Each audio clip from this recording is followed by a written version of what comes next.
Hey everyone, and welcome. Today, we're going to break down one of the most powerful tools in English, the simple tenses. They're basically the secret to talking about anything in time, and trust me, we're going to make it all super simple. So, look at these three sentences. I work, I worked, I will work. They look so similar, right? But each one sends us to a totally different point in time.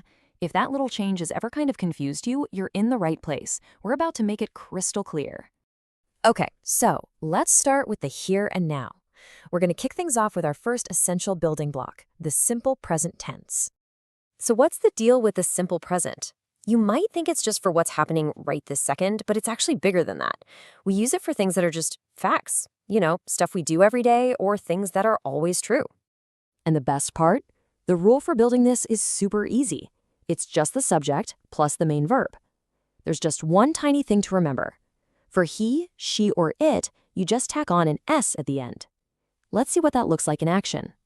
Okay, check this out. Here's that little S rule we just talked about. The subject is she, so work gets an S and becomes works. She works at a hospital. It's just a fact about her life, something that's always true. Now with this one, the subject is they, so the verb play just stays as it is. We don't need that S at all. They play football. Just tells us it's something they do regularly. Easy, right? All right, present tense, check. Now, let's hop in our time machine and go backwards to talk about stuff that's already over and done with using the simple past tense. The whole idea here is that the action is done. It's over, finished, in the past. If it started and ended before right now, you use the past tense. Okay, so when we're talking about the past, verbs can be a little tricky. They basically split into two teams. You've got the regular verbs, which are super easy. You just add ed at the end. And then you've got the irregular verbs. These guys are the rebels. They change their form completely. Fun fact, a lot of these irregular verbs are some of the oldest words we have, which is why they don't follow the normal rules. Here's a perfect example of a regular verb. Work just becomes worked. Simple as that. I worked yesterday. The action is finished. And this is one of those rebels I was talking about, an irregular verb. I mean, you'd never say he good, right? It just sounds wrong. The verb go completely changes into its own past form. Went.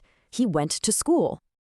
Okay, so we've done the present, we've done the past. There's only one place left to go, the future. Let's talk about what's coming up next with the simple future tense. This one's pretty self-explanatory, right? We use it for anything that's going to happen later. Plans, guesses, promises. You name it. And you're going to love this part. The future tense is probably the easiest one of all. All you need is one magic word, will. The structure is always the subject, then will, then the plain old verb. No weird endings to worry about. Take this, for example. She will study tonight. You've got your subject, she, the magic word will, and the verb study. It's a clear, simple plan for what's happening later. And here's another one, just to make sure it sticks. They will travel next week. See, it's the exact same easy pattern. Subject, will, and the verb travel. All right, so we've broken down the present, the past, and the future one by one. Now for the really cool part. Let's pull it all together and see how they all connect. So check out this table. It puts everything side by side. You can see how one single verb, work, changes across time. I work, I worked, I will work.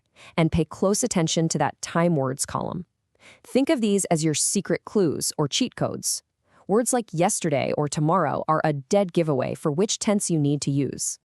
Okay, enough talk. You've seen the rules. Now it's time for you to try it out. Let's do a little practice to make sure it all makes sense.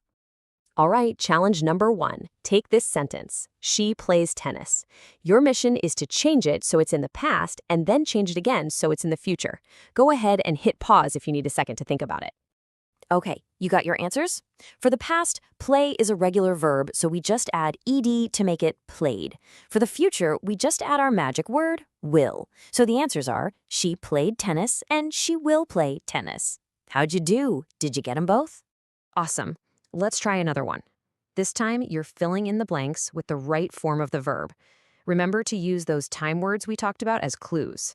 Again, just pause the screen and give it a shot. All right, let's check your work.